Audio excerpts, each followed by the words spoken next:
Welcome back to my channel, guys, and this transfer window just got a whole lot juicier. Marc Guéhi is heavily linked with Liverpool Football Club. Let's get right into it. The transfer news. Quansah is on the verge of joining Bayer Leverkusen for around £34 million. For me, this is no surprise. Quansah hasn't been a key part of our team. A key moment for me was against Ipswich, where he was taken off at half time, and ever since then he hasn't really got a look into the team and has been replaced by Konaté permanently. I do believe he has a lot of potential and there's a good player in there, but he's made too many mistakes, and at the top level you can't be making that amount of mistakes. So who are Liverpool going for next? Because if you take Quansah out, our centre-back depth is looking very horrible. So you know what Liverpool are doing? Marc Guéhi is being lined up as a replacement. Last season, Crystal Palace wanted a fee over £60 million for Marc Guéhi. Newcastle were heavily linked to him, but they did not want to pay the money. Now, Liverpool are planning to pay a fee in the region of £40 million. Marc Guéhi, in my opinion, is worth more than that to Crystal Palace, most definitely, but he only has 1 year left on his contract. So Liverpool have timed this signing to absolute perfection.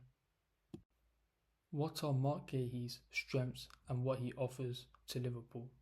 First of all, he's great at reading the game. He's got great positioning and great defensive awareness, so he makes a lot of interceptions. His timing is great. His positioning is great.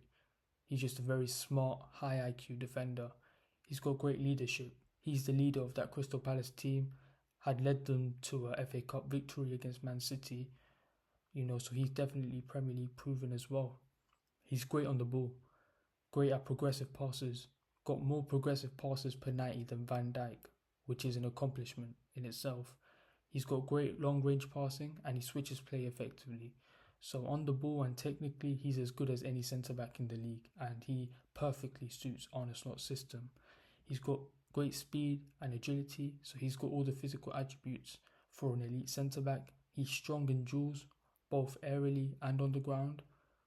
And in terms of what he offers to Liverpool, he provides centre-back depth. Look, our only solid and reliable centre-backs are Van Dijk and Konaté. If either one of them goes out, we're cooked. So getting a guy who's Premier League proven, one of the better centre-backs in the Premier League and the world in Marc Guéhi, it provides us much needed depth. And he also provides competition for Konaté.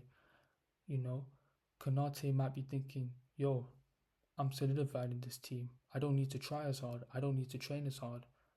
Marc Guéhi, he brings competition to the team, and that's healthy.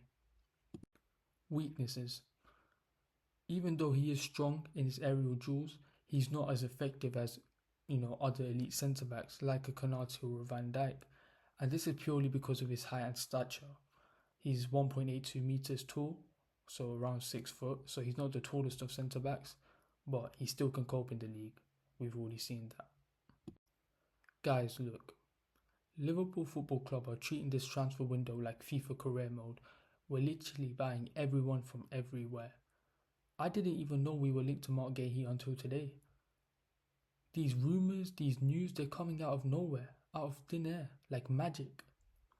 But one thing this potential signing tells me is that Liverpool Football Club being business, and this man on my screen, John Henry, nobody criticise him now because he's doing his job at the highest of levels. And if Liverpool can potentially buy Alexander Isak on top of this, it's a 10 out of 10 window. Perfection. Exquisite. Thank you guys for watching the video. Like, share, subscribe, comment, and peace.